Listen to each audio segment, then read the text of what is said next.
Hi, it's Alina, and today I'll share a story about an allergy to hyaluronic acid. The thing is, this girl once spent a long time being treated by a podologist, and it cost her a lot of money.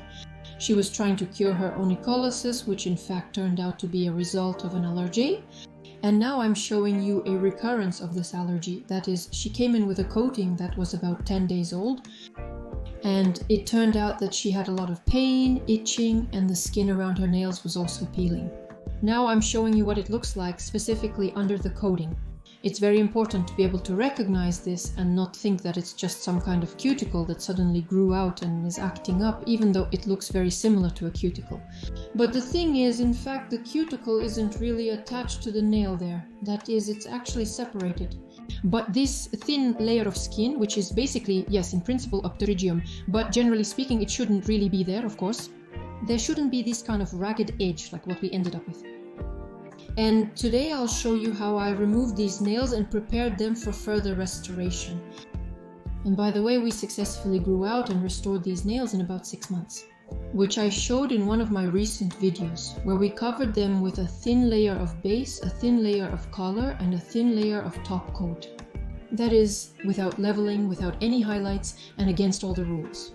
That is not bringing it up to the cuticle, leaving a gap to prevent the product from contacting the skin. Well, now let's get back to how I work with nails like these. First, of course, we used an antiseptic, treated the skin and the nails themselves, and then proceeded to removal. For removal, I use a carbide bit with a green stripe, this kind of truncated cone shape. It's a really great bit, I love it. It also works well for gel corrections and removes the coating perfectly. Girillac also has a sharp little tip that allows you to reach even the most hard to access areas. And now, as we start removing the coating, we can clearly see that the free edge is uneven. The smile line is not beautifully natural, but rather broken, unclear, and not well defined. And the saddest thing is that during the manicure, I noticed that the skin reacts very aggressively to any mechanical interaction with it.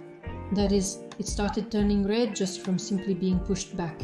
And there were attempts to treat the cuticle with nippers and bits, at least to remove something from what had become overgrown there.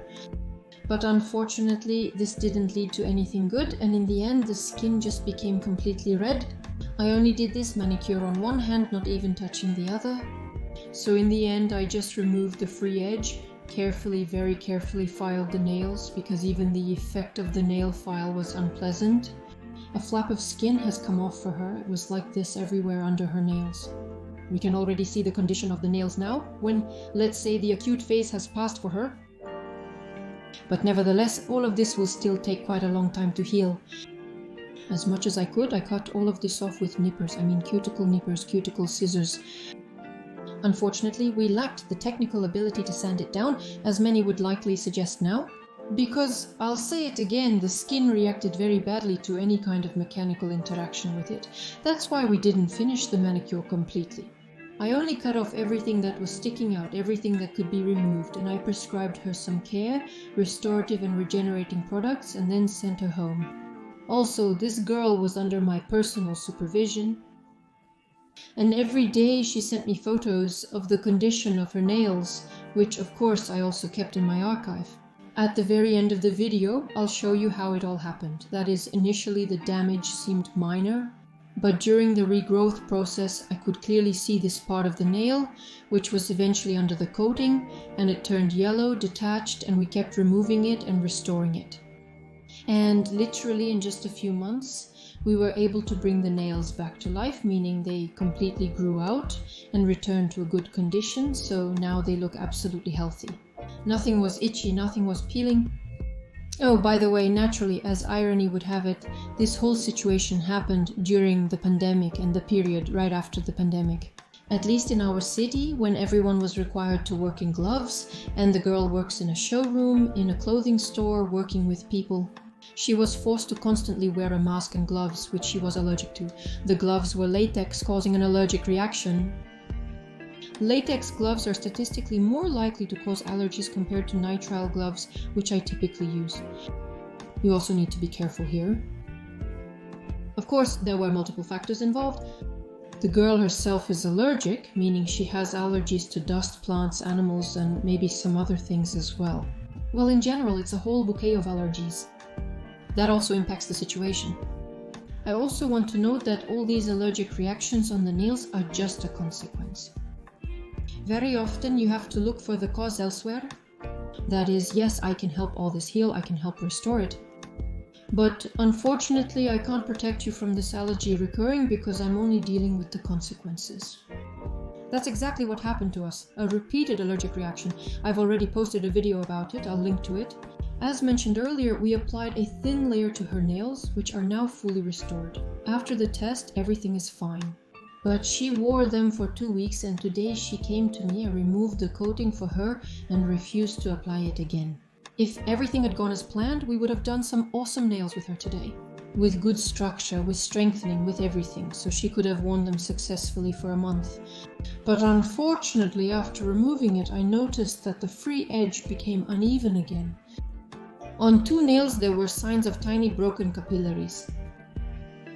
And this happened even though there wasn't even any product applied yet, and the lamp was on low power, and we didn't use a primer. And in general, we did all of this as gently as possible, without interacting with the skin at all.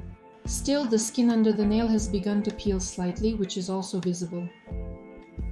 At the very end of the video, I'll show our entire correspondence with her, or rather our photo correspondence, that is the nails she sent me and how they were recovering.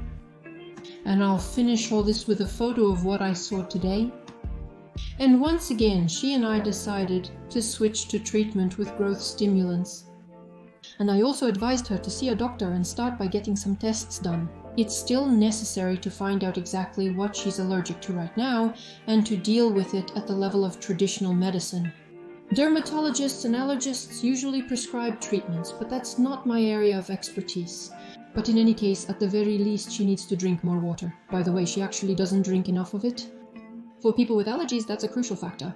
When you have allergies, it's crucial to drink water because it helps flush out everything from your body that hinders its normal functioning.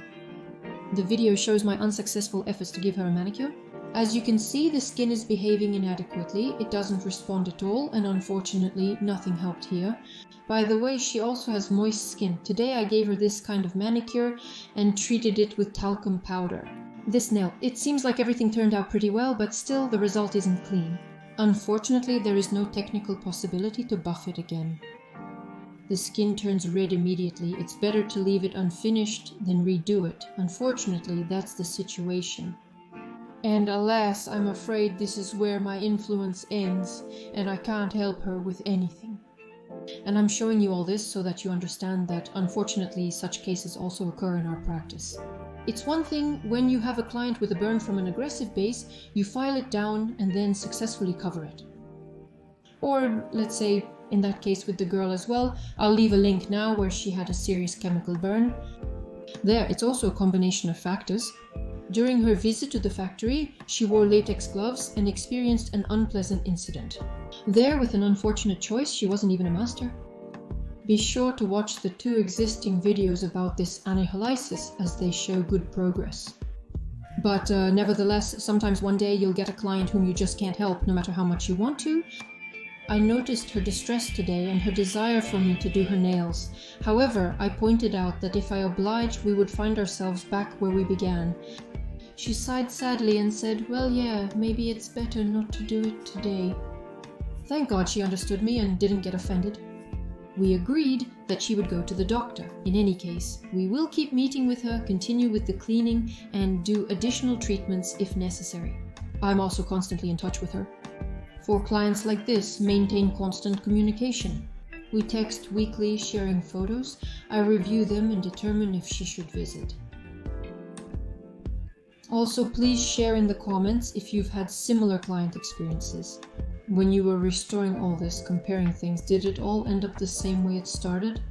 Maybe you have some other ways to deal with this. Maybe there are doctors you referred them to, I don't know. In short, write down everything you have, because I'm upset today too. I really wanted to help her, but unfortunately there was nothing I could do. So I'm showing you what I have. Judge or don't judge, it's your choice. Once again, I remind you that at the very end, I will show you all our photos that we have. If anyone else has such a photo archive too, I'd be interested in seeing specifics about the dynamics with their clients and how it happened. Here, you can write to me on Instagram. I can also leave all the links under the video, and I also have all of this in my profile. I would like to study all the cases you have encountered, if there is such a technical possibility. And here is our photo report on the correspondence. The dynamics of nail restoration are very clearly visible. You can see where the affected part was, then the part of the nail that has recovered, and in the end, we had really great, healthy nails. She was overjoyed when they were finally covered. She sent videos proving she had no more pain or itching. We had plans to give her a quality coating with strengthening and application under the cuticle next time, but it wasn't meant to be. Unfortunately, today the result really upset me because there were already changes on the nails. Thank you all so much. Bye bye. This was Alina with you.